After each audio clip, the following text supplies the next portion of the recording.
अस्सलामुअलैकुम my YouTube family, welcome back to my channel. कैसे हैं आप लोग? उम्मीद करती हूँ खैरियत से होंगे। मैं बिल्कुल खैरियत से नहीं हूँ, दिमाग सठियाया हुआ है, पागलपन चढ़ा हुआ है। रमज़ान के महीने में सठिया गई हूँ। बड़ी मुश्किल से वीडियो बन रही है तो रिकॉर्डिंग नहीं हो रही है, रिकॉर्डिंग हो रही है तो एडिटिंग नहीं हो रही है, एडिटिंग हो रही है तो डाल नहीं पा रही हूँ। बहुत ज़्यादा इरिटेट हो रही हूँ। घर वालों को लग रहा है कि मुझे रोज़ा लग रहा है, पर रोज़ा ऐसा तो है नहीं कि रोज़ा लगने वाला हो। रोज़ा तो नहीं लग रहा है मुझे, लेकिन मैं सठिया गई हूँ। 20 साल से सुघड़ बनने की प्रैक्टिस में इरिटेट हो गई हूँ। सुघड़ापा ख़त्म होने का नाम नहीं ले रहा है, तो अब क्या करें। 20 साल से हस्बैंड के घर में सुगड़ापा दिखा रही हूँ।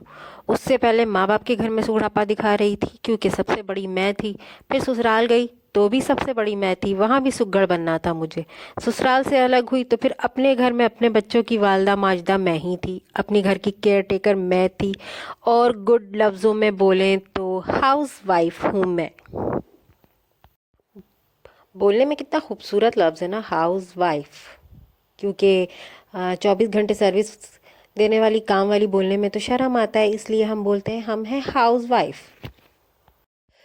Middle class, lower middle class और उससे भी लोअर मिडिल क्लास, हमारे लिए ये वर्ड नहीं है यार हाउस वाइफ। हम क्यों बोलते हैं खुद को हाउस वाइफ?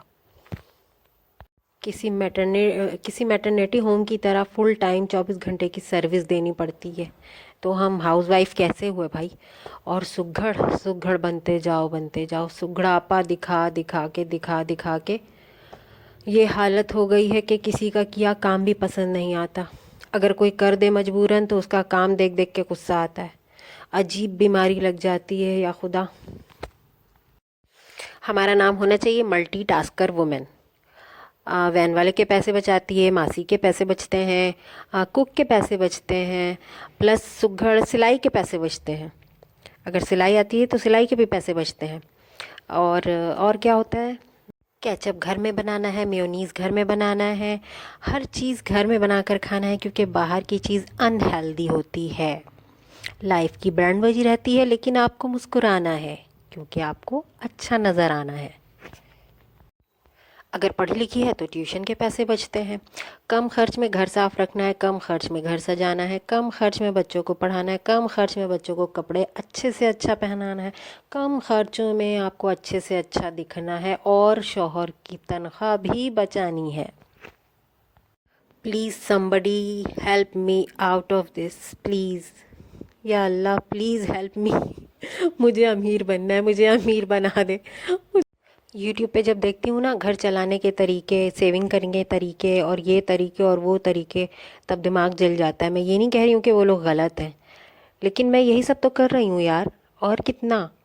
और अब मैं कर रही हूँ तो क्या मैं दूसरों को भी इसके मशवरे दूँ? मैं ऐसा नहीं कर सकती। हाँ ठीक है, जिनका टाइम है वो कर रहे हैं, मैं नहीं कर सकती। मुझे भी हाउस वाइफ बनना है, लेकिन ये वाली नहीं बनना है, मुझे असल वाली बनना है, फेक वाली नहीं बनना है। मुझे असल वाली हाउस वाइफ बनना है, जैसी होती है असल वाली हाउस वाइफ। मुझे तो ये भी याद नहीं मैंने लास्ट टाइम मेकअप कब किया था, मेहंदी कब लगाई थी। नहा लो तो बाल झाड़ने का टाइम नहीं होता मेरे पास, और ना ही दिल करता है। कभी कभी तो ये भी याद नहीं रहता कि हंसी कब थी। बच्चे हंसते हुए देखते तो बोलते मम्मी आप हंस रही हैं, फिर मुझे भी ख्याल आता है अरे मैंने हंसा है भाई। पागलपन सवार हो गया मुझ पे, समझ नहीं आ रहा है यार। बच्चे भी परेशान हो गए, दूर भागते हैं मुझसे कि मम्मी तो बम का गोला हो रही है, छूते ही फट जाती हैं।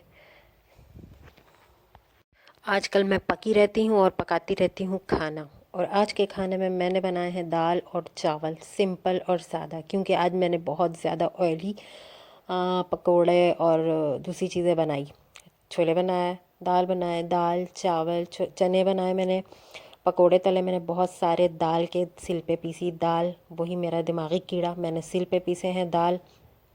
दाल के पकोड़े बनाए बहुत सारे, क्योंकि सबको खानी थी दाल के पकोड़े, इसलिए वो मैंने बनाए। बैगन बनाए मैंने, बैगन के आलू फ्राई किए बेसन में लगा के हरीम के लिए, और थोड़े उसके लिए पापड़ भी तले थे। बैगन भी फ्राई किए मैंने बेसन लगा के, और तरबूज था आज की अफ्तारी में, और बच्चों ने अपनी पसंद का टैंग बनवाया। हाँ, मेरी डिप्रेशन वाली लाइफ में एक ठंडी हवा का झोंका अल्लाह का करम है। गैस जाने वाली थी तो मैंने हस्बैंड को आवाज़ दे दी कि भाई आ जाएं, आप लेट के क्यों आराम कर रहे हैं, मुझे भी ठंडी हवा का झोंका आप दें ज़रा। तो फिर वो आगे मेरे साथ किचन में लग गए थे, तो हम मिलके कुकिंग कर रहे थे। फिर मैं छोड़ करके चली गई थी असर की नमाज़ पढ़ने के लिए, फिर बाकी एंड का काम उन्होंने ही किया। तो ये बन गई थी हमारी इफ्तारी आज की। और ये मेरी फजूल बकवास के बीच में मेरा व्लॉग भी तकरीबन कंप्लीट हो गया है। न जाने आप लोग क्या सोचेंगे मेरे बारे में। अब जो भी सोचेंगे, ये मेरी इनर फीलिंग थी जो मैंने आज बक दिया है सारा। कल देखती हूँ क्या बकती हूँ मैं, क्या होता है। और अब कल देखूँगी मैं कल के इफ्तार में क्या पकाती हूँ और अपने व्लॉग में कितना पकाती हूँ इंशाल्लाह। मिलेंगे नेक्स्ट व्लॉग में, दुआओं में याद रखिएगा। और अच्छा, कल का व्लॉग डिपेंड करेगा कि मैं डिप्रेशन के किस स्टेज पर हूँ, बस उसी स्टेज पर मैं उतना ही पकाऊंगी। कोशिश करूँगी कुछ अच्छा बना सकूँ, वरना देखते हैं क्या होता है। तो बस शुक्र अल्हम्दुलिल्लाह, अल्लाह ने बहुत कुछ नवाजा आज के इफ्तार की दस्तरख़्वान पे। अल्लाह अल्हम्दुलिल्लाह अल्हम्दुलिल्लाह, अल्लाह ताला बरकतों से नवाजे रमज़ान के महीने में और रोज़े रखने की तौफ़ीक दे। बस इन्हीं दुआओं के साथ मैं करूँगी अपना व्लॉग एंड। मिलते हैं नेक्स्ट व्लॉग में। खुश रहिए, दुआओं में याद रखिए। ओके जी, अल्लाह हाफिज़।